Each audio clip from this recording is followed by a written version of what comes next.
And the weather wasn't perfect, but you know, for me or for most riders, they didn't really care. What happened there, buddy? A ride is a ride. If it's Ooh. freezing and it's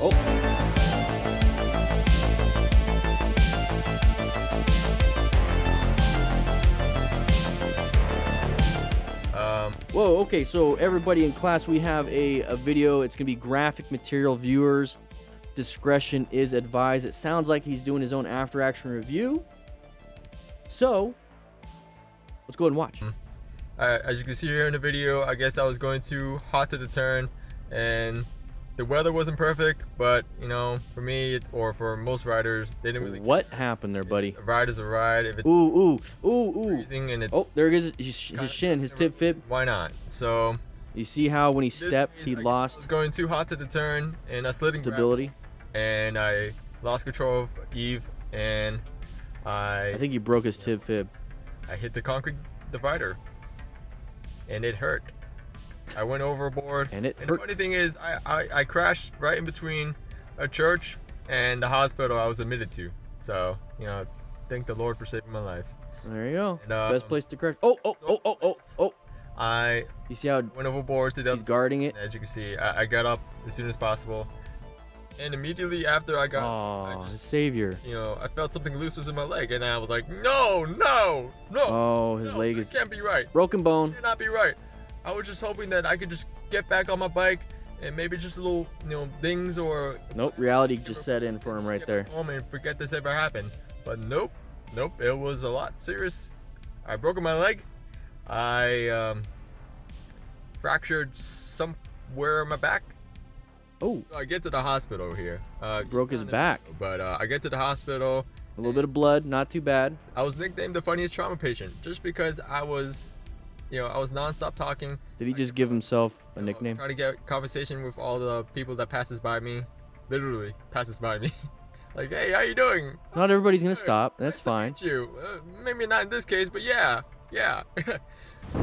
All right, let's take a look at the incident. He's gonna be speaking the whole time again, but we're gonna go ahead and go over a little bit of the after action review on this. Now, let me see if I have a trauma kit. Before we start, in today's video, we're going to be talking about a lot of things that came out of the Smart Rider Basic Training ebook. Make sure you grab it. Link will be in the description for a discount. It's the cheapest it'll ever be, so make sure you grab it now.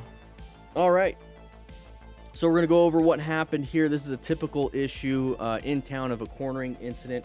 We're going to go over just a little bit what's inside the trauma kits that you can get, the rescue kit. So we got the 2 tourniquets. We got 4x4s, 5x9s, abdominal pads, emergency blanket, 2 triangular bandages so you can get that sling and swath in case they have a broken collarbone. There's a whistle, and you got a one-way valve for CPR. You got a trauma shears just in case you need trauma shears.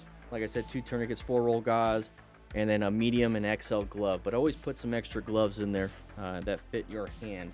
I always recommend buying a box of gloves. You can always use it for, you know, doing your oil changes and whatnot. All right, so let's go ahead and take a look at what happens. And the card that fell down is this card right here. So if you're wondering what the card was, that's the card. Let's go ahead and start. Weather wasn't perfect, but All right, already. I guess I So was he's going pretty fast. He's going to be turning off on this road. going too hot to the turn. Too hot to the turn. The weather wasn't perfect. So 53 miles per hour. That's not very good. My general rule of thumb is about 20 to 30 miles per hour on a right-handed turn. Left-handed turn, about the same. But anything that's 90 degrees, I like to keep it around 20 to 30. 30 is absolute max. Perfect. Because we're going a little too fast on here. You're going to hit that bump. Now, we're going to hit these little change of pavement to concrete, and that's a nice little bump. That's going to mess you up a little bit. He's going to start to low side a little bit. Lost a little traction. And he's just going to start going wide. He's losing traction, gaining traction, losing traction. Hits this bump right here.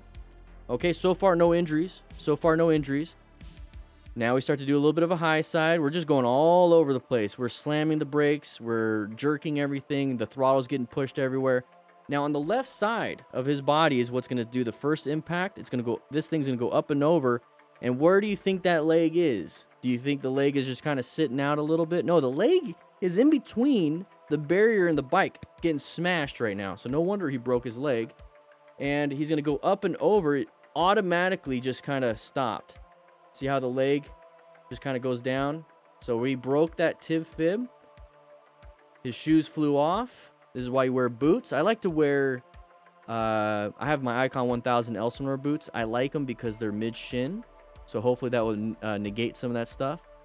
So we're going to start to see, there's the impact. So that's going to be the direct impact on the shins right on the front. And you're going to break your tib fib pretty easily on that. If you break one, you might break both pretty easily. So right now, if your buddy did this, you just witnessed it, make sure you're going to ensure your own safety and remain calm. Okay, remain calm, call 911. You can go ahead and do that on your Cardo Pack Talk. And then also ensure your own safety. So park somewhere that is out of the way. Look for traffic. It's their emergency. It's not yours. Put on your gloves. Get your tourniquets. Get all your stuff. Get your Smart Rider rescue kits. Get your rescue kit. Pull it out. Get your gloves on. Get ready just in case. Just in case. Or freezing and it's... So right here, there's the moment he's going to put some pressure on that leg. So if you witness your buddy try to get up after a crash and all of a sudden they just start to fall down and they can't do it, or there's a loud scream, probably broke something. Think of your bones as scaffolding. Think of your bones as the load-bearing walls, the pillars.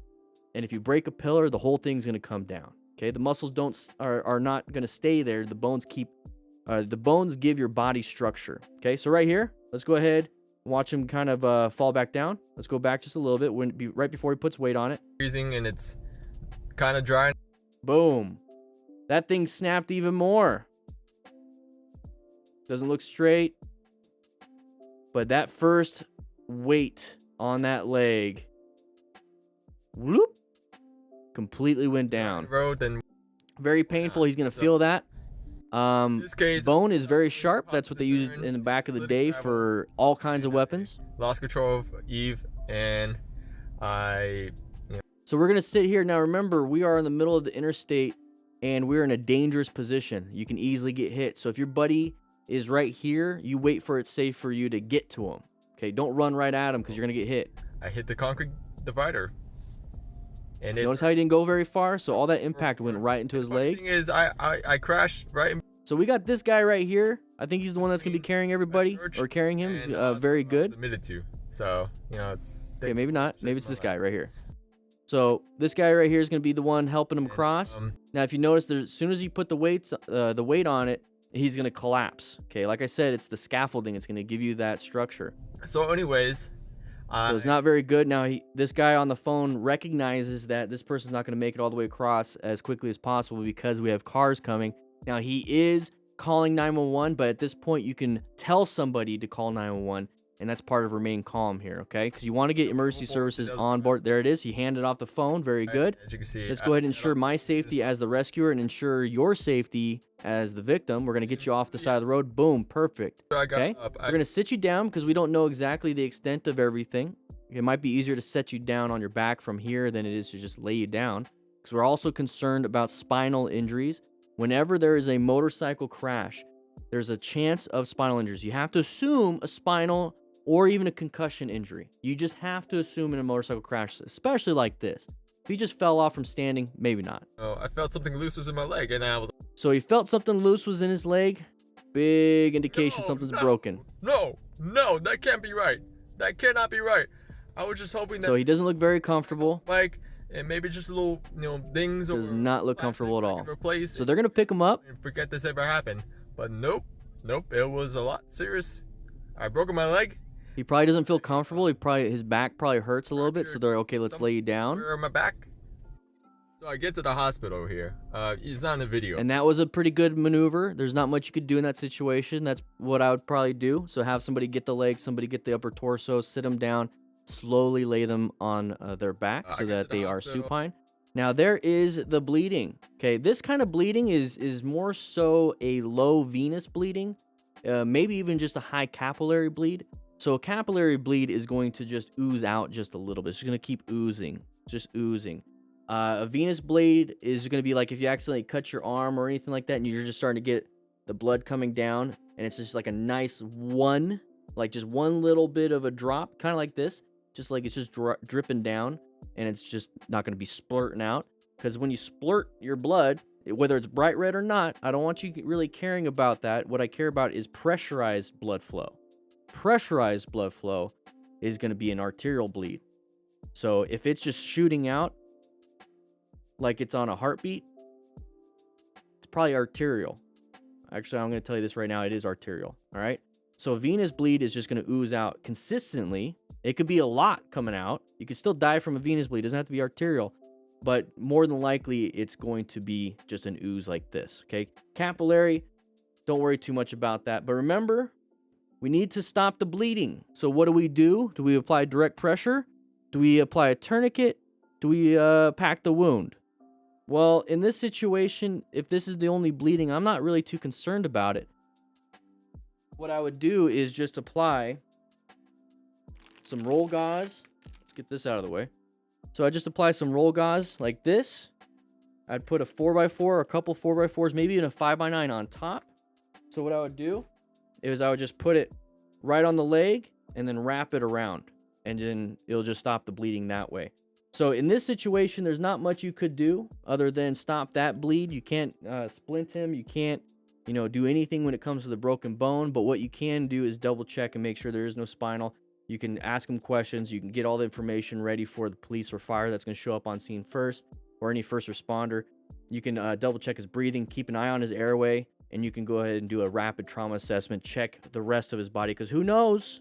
He might have an impalation in his torso you might have to handle. Okay? Hospital, and so Justin, you took the stop the bleed course? Just Very because good. So there's not much you can do in this situation other than try to rescue this rider with the minimal amount of training and equipment you have. The main thing is to stabilize so that EMS can show up on scene. All right?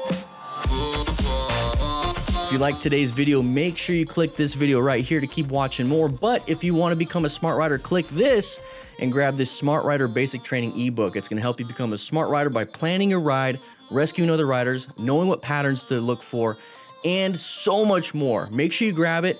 Link will be in the description also. I'll be seeing you around.